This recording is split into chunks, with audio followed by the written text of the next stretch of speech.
የላካችሁላትን መልእክት አድርሻለሁ። በደስታ አምባና በሳቅ ደጋግማ ወይኔ ታድዬ ሰው ይህን ያህል ነው የሚወደኝ እያለች እጅግ በጣም ሁላችሁንም አመስግናለች። ጎንበስ ብላ የኔ ማሮች፣ የኔ ውዶች እግዚአብሔር ይባርክልኝ በይልኝ ብላኛለች። ድምጻዊት እጅጋየሁ ሽባባው ጂጂ በእህቷ ሶፊያ ሽባባው በኩል ያስተላለፈችው መልእክት በሶፊያ ቃላት ሲገለጽ ከላይ የተደመጠውን ይመስላል። እነሆ ጂጂ ከብዙ ጊዜ በኋላ ዝምታዋን ሰብራለች።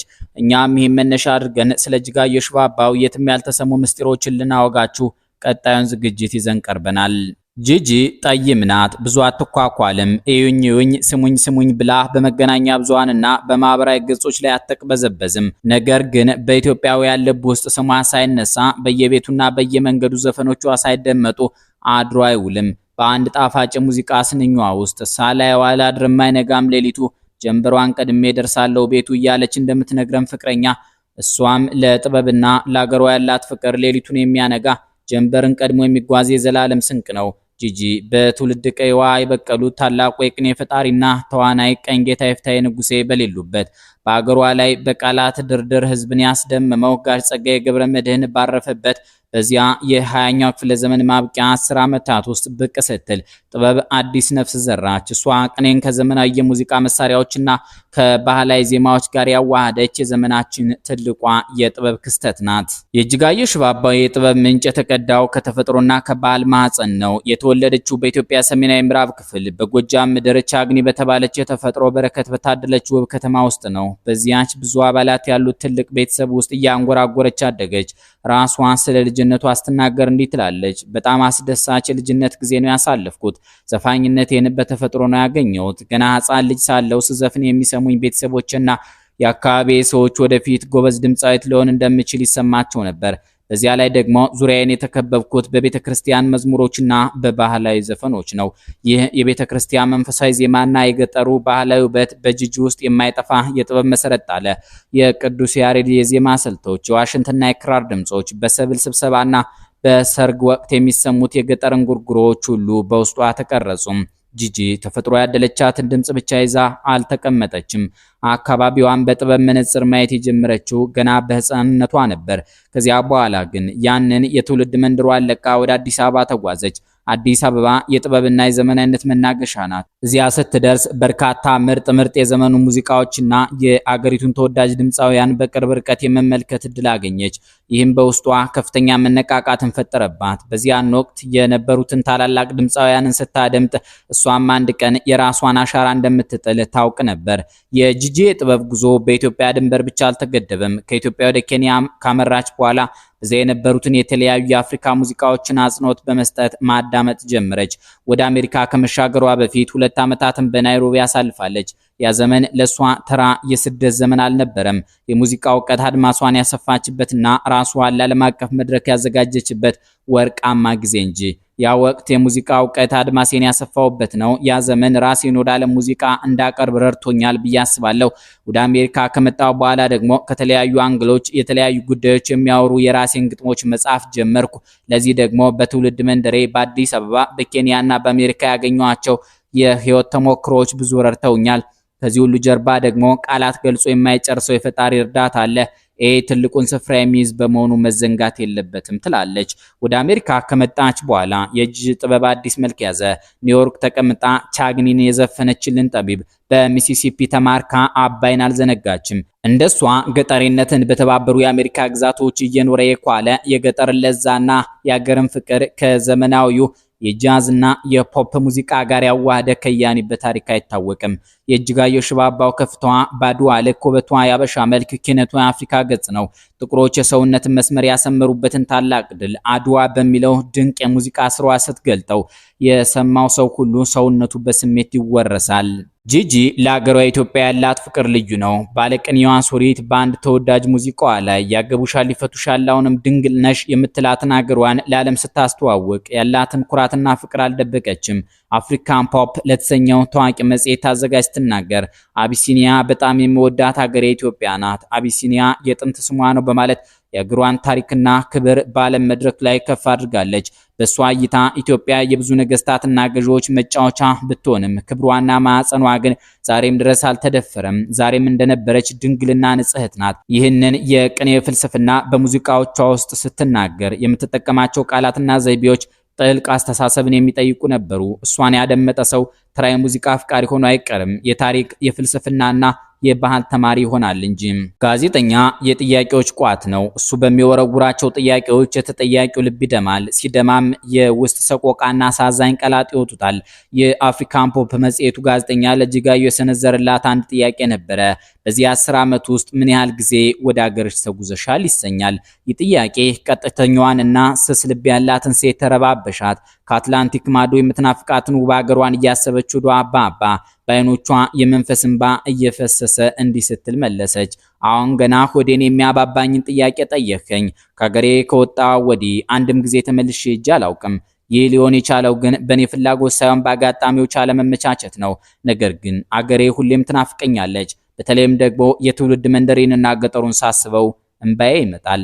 ይህም ባለች በ4 ዓመታት ልዩነት ግን ወደ ምትሳሳላት ሀገሯ ኢትዮጵያ መጣ ከታዋቂዋ ጋዜጠኛ ወይዘሮ መዓዛ ብሩ ጋር በሬዲዮ ቆይታ በሳቅ እየተፍለቀለቀች የደስታዋን ጠገግ አስደምጣናለች። ያ የሳቅ ድምጽ የህዝቡን ናፍቆት ያበረደ የጂጂንም የሀገር ውስጥ ጥማት የቆረጠ ነበር። ነገር ግን ከዚያ መልስ ያሉት ዓመታትና የባህር ማዶ ኑሮዋ ሌላ ናፍቆት፣ ሌላ ሰቆቃና ዝምታ የተስተናገደባቸው ሆኑ። ከተወሰኑ ዓመታት በፊት ኤንቢሲ ኢትዮጵያ የሙዚቃ ንግስቷን በሚዘክር ልዩ ዘጋቢ ትዕይንት ላይ የልብ አድናቂዋ ጥበቡ በለጠ፣ የወንዟ ልጅ ገጣሚው አያልነህ ሙላቱና የዜማ ደራሲው አበበ ብርሃኔ ተገኝተው ነበር። በዝግጅቱ ላይ ጂጂን ወደ ሀገርሽ ነይ እንዲሏት ተጋበዙም። ጋዜጠኛ ጥበቡም ሆነ ገጣሚው አያልነህ ሙላቱ ያቅማቸውን ያህል ቃላት አምጠው ነይልን ናፍቀሽናል አሏት። ገና በልጅነቷ እንዳያት የተናገረው ጋሻ አያልነህ ሙላቱ ሳልሞት ልይሽ እያለ አንጀት በሚበላ ቃና ተማጸናት። የዜማው ጌታ የባለ ክራሩ የኢትዮጵያ ዘፈኖች ወዝ የሆነው የአበበ ብርሃኔ አንደበት ግን በቃላት ሊናገር አልቻለም። ለገመ። ከከያኔው አንደበት ቃል ሳይወጣ እንባው ቀደመ። አበበ ብርሃኔ የጎደለውን የሞላው በዚያቸው ደንባ ቦይ በምትመራ ክራሩ ነበር። ትዝታን ቃኘባት። የጂጂን ዝምታ በክራር አውታሮች ላይ አለቀሰውም። ያለፉት ጥቂት ዓመታት ለእጅጋየሁ ሽባባው ጥቁርና ከባድ ይመስላሉ። በመጀመሪያዎቹ 10 ዓመታት ካመረተቻቸው ድንቅ የሙዚቃ አልበሞቿ ሌላ አዳዲስ ስራዎችን ማምጣት አልቻለችም። በአገሯ መዲና አዲስ አበባ ወይም እንደ ቻግኒ በተፈጥሮ በታደለችው የጎጃም እመቤት ባህር ዳር አሊያም ደግሞ እሷ ራሷ ዝነኛዋን አቀንቃኝ አስቴር አወቀን በፍቅር ነበር የምወዳት ያለምንም ማጋነን ከአስቴር ፍቅር ይዞኝ ነበር። ከአስቴር አወቀ ሙዚቃዎች የያዘኝ ፍቅር አሁንም ድረስ አለቀቀኝም በምትልላት በአራያዋ በትውልድ ከተማ ጎንደር ላይ የዘፈን ድግስ አላዘጋጀችም። ባለቅኔዋ ዝምጭጭ እንዳለች ናት። በአገሯ ላይ ክፉም ደጉም ንጉስ እንዳመጣጣቸው መተው ሄደዋል። አባይ ወንዛ ወንዙ ብዙ ነው መዘዙ ያለችለት ጊዮን ዛሬ በጉባ በረሃ ተገድቦ ተጠናቋል።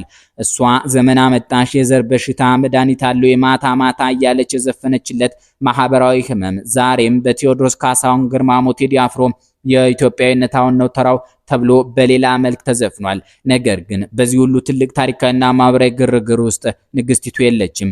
የዚህች ባለቅኔ ዝምታ ታዲያ ለወሬኛና ላሉባልተኛ እንዲያ ላሉም ነጋዴዎች በር ከፍቷል። አንዱ ተነስቶ አብዳለች ይላታል፣ ሌላው ከባሏ ጋር ተፋታለች እያለ ያወራል። ደግሞ ሲደላው ወደ ሀገሯ መመለሻ ገንዘብ አታ ነው እያለ የሐሰት ወሬ ይነዛል። ለነዚህ ሁሉ አልባልታዎችና የሐሰት ወሬዎች የቤተሰቡን ወክለው እውነተኛውን ምስጢር የገለጡት የእህቷ የሶፊያ ሽባባው የልጆች አባት ሊቀ ምሁር ወዳጀነ ማረነ ነበሩ። እሳቸው ጉዳዩን አስመልክተው እንዲህ ይላሉ። እጅጋየሁን አሜሪካ ሀገር ሆኜ በተከታታይ ለ1 ሰዓት በስልክ አውግቻታለሁ። ንግግሯ ውስጥ ፈጽሞ መዛባት የለም። እሷ ግን በአመሏ በጣም ብዙ ነገር ኖሯት ልታደርግልህ ካልቻለች ልታገኝህ አትፈልግም። እናም ገንዘብ አታ ሳይሆን ለብዙዎቻችን የምትሰጠን የምታደርግልን ብዙ ነገር ሳይኖራት መምጣት ባለመፈልጓና በፍርድ ቤት ተሸንፋ በባሏ እጅ እንዲያድግ የተደረገውን ልጇን ትታው መምጣት ስለከበዳት ነው መዘገይቷ ብለዋል። ዶክተር ወዳጀነ ማረነ ያረጋገጡት አንድ መራራና ልብ ሰባሪ እውነት አለ። በኢትዮጵያ ሚሊኒየም መገባደጃ ላይ ባለቤቴ በፍቅሩ ልቤን የረታ ጀግና ነው ያለችለት ወዳጇ አቀናባሪውና ከያኒው ቢላስዌልና እሷ ተፋተዋል። እንደ ወዳጀነ ምስክርነት መለያየታቸው ተራ ለመግባባት ሳይሆን ጥልቅ የሆነ የሃይማኖትና የፍልስፍና ልዩነት ጭምር ነው። ከባለቤቷ ጋር የሃይማኖት ልዩነት አላቸው። ልዩነት በአብያተ ክርስቲያናት ዜማ ተከባ በጥብቅ ኦርቶዶክሳዊ ሃይማኖታዊ ስርዓት ውስጥ አብባ ላፈራችው ኢትዮጵያዊ ትንቆ እጅግ ከባድ ፈተና ነበር። እሷ አባ ለምለምኔ ካህኔ እያለች ከአምላኳ ጋር በቅኔ ትነጋገራለች። መንፈሳዊነቷ የጥበቧ መድረሻና መነሻ ነው። ጂጂ ቀደም ሲል ስለ ትዳሯ ስትናገር ባለቤቴ ቢላስዌል ይባላል። የተገናኘነው በስራ አጋጣሚ ነው። ባለቤቴ የሚያደርግልኝ እንክብካቤና ድጋፍ ልዩ ስለነበር በፍቅር ሊረታ ይችላል ብላ ነበር። ነገር ግን ያ የልጇ አባት የሆነው አሜሪካዊ ሙዚቀኛ በወዳጀነ መሐርና አገላለጽ እግዚአብሔር የለም ብሎ የሚያምን ኤቲስት ነው። ይህ በምስራቃዊ መንፈሳዊነት የረካ ልብና በምዕራባዊ ቁሳዊነትና አምላክ አልባነት በደረቀ አስተሳሰብ መካከል የተፈጠረ ትልቅ የዓለም እይታ ግጭት ነበር። ይህ ግጭት የትዳር መፍረስና በፍርድ ቤት ውሳኔ ልጇን በባሏ እጅ ጥላ ለመኖር መገደዷ በጂጂ ሕይወት ላይ ትልቅ ጥቁር ጥላ ጥሎ አልፏል። ዝምታዋ የአገር ፍቅር፣ የትዳር ስብራት፣ የሃይማኖት ፈተናና የልጅ ናፍቆት የወለደው ጥልቅ ስሜት ነው። ይህቺ በአማርኛ ቋንቋ የዓለምን ሙዚቃ አድማጮች ጆሮ ጎትታ ለመደመጥ የቻለች የአገው ምድር ኮከብ ፀሐይ ብላ ከሰየመቻት የመጀመሪያ አልበሟ ተነስታ 7 በሚደርሱ የሙዚቃ ጥቅሎቿ የ3000 ዓመት እመቤት የምትላትን አገሯን ለዛና ውበት በኪነ ጥበብ ጠቅላ ለዓለም አበርክታለች። ዛሬ ትዳሯ ባይሰምር እንደ ልቧ አገሯ ላይ ባትንሸራሸር በቀደመ ዝናዋ ልክ ዛሬም ባዘፍንና ባታንጎራጉርም እሷ አንዴ እንደ ሰሜን ዋሊያ በኢትዮጵያ ጥበብ ከፍታ ላይ የተሰቀለች የዘላለም ንግስት ናት። ህዝቧ ዛሬም ይወዳታል፣ ይናፍቃታል።